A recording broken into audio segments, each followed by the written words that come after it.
bienvenue pour cette vidéo intitulée Toxique, ne pas avaler.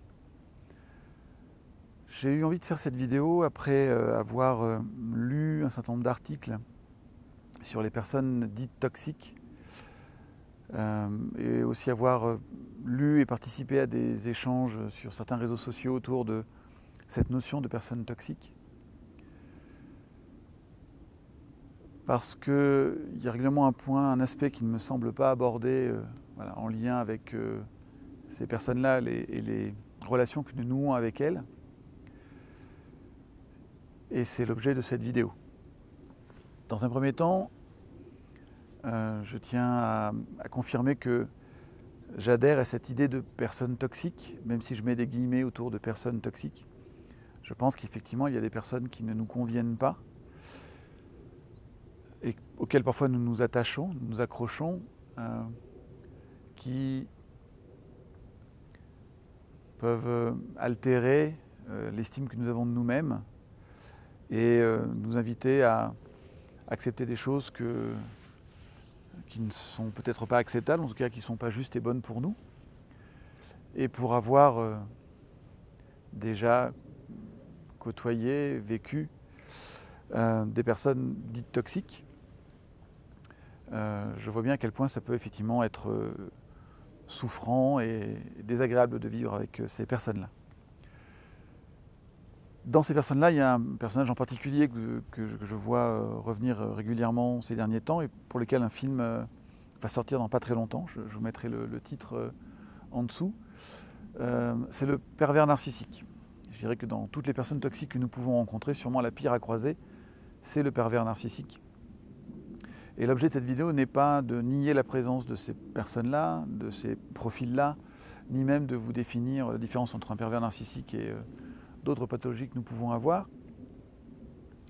Je dirais que les articles dont je vous parle et les vidéos que j'ai pu voir définissent ça très très bien et je pense que le film dont je vous parle fait ça aussi très très bien. L'aspect qui ne me semble pas abordé dans ces reportages sur le pervers narcissique et les personnes toxiques, c'est la part de responsabilité que j'ai dans le fait d'avoir attiré à moi quelqu'un qui a ce profil-là. Vous avez pu comprendre dans les précédentes vidéos que je ne crois pas au hasard. Et donc je suis convaincu que nous ne croisons pas les personnes que nous croisons par hasard. C'est-à-dire que si j'attire à moi une personne toxique, si j'attire à moi une personne narcissique, c'est que ça vient résonner avec une part de moi. C'est un peu comme ces jeux d'enfants, le carré rentre dans le carré et ne rentre pas dans le triangle.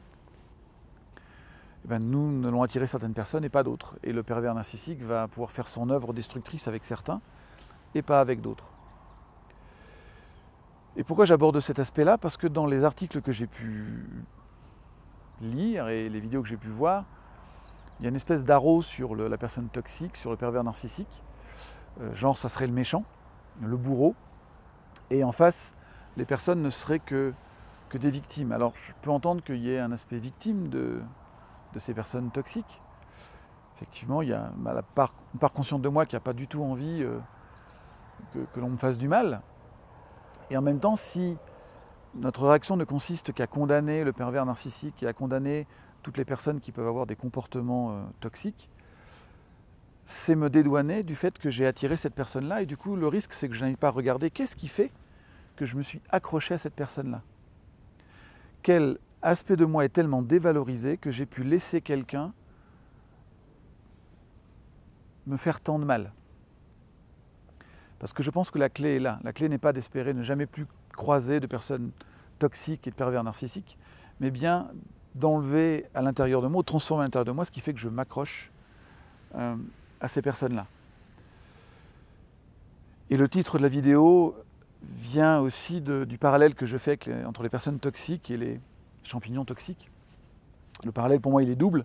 Le premier, c'est qu'un champignon n'est pas toxique dans l'absolu. Je pense qu'il y a des êtres vivants qui peuvent manger certains champignons qui vont moi me rendre malade. De la même manière que je peux croiser certaines personnes qui ne vont pas être toxiques pour moi, être toxiques pour d'autres. Donc l'idée de personne toxique dans l'absolu, pour moi, ça n'a pas grand sens.